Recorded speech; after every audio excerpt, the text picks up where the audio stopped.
Hi అండి. పప్పు చింతకాయ చేస్తున్నానండి. పప్పు వేసానండి. పప్పు బాగా మెత్తగా ఉడికిపోయింది. మనం పులుపుకి సరిపడగా చింతకాయలు తీసుకునండి చెక్కు తీసేసుకుని లోపల గింజ తీసేసుకోవాలి. తీసేసుకుని ఇందులో వేసుకుని పచ్చిమిరపకాయలు, కారం, పసుపు వేసుకుని బాగా మెత్తగా అవి ఇవి కూడా ఉడకనివ్వాలి.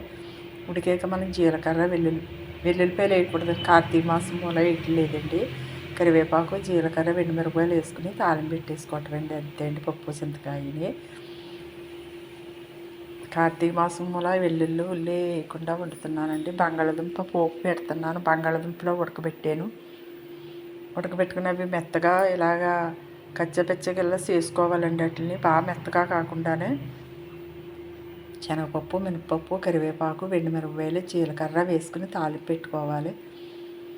ఈ పెట్టుకున్న ఈ బంగాళాదుంపలో వేసేసుకోవాలండి. ఆవాలు కూడా వేసానండి. వేసేసుకుని 2 నిమిషాలు అలా మగ్గనిచ్చండి. ఒక చింతపండు కొద్దిగా వేసుకోవాలి.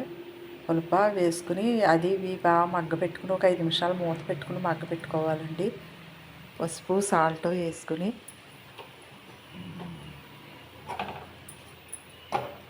ఇంకో 2 నిమిషాలు మగ్గనిచ్చండి. అంతే అండి. స్టవ్ కట్టేసుకోవటం అండి. బంగాళాదుంప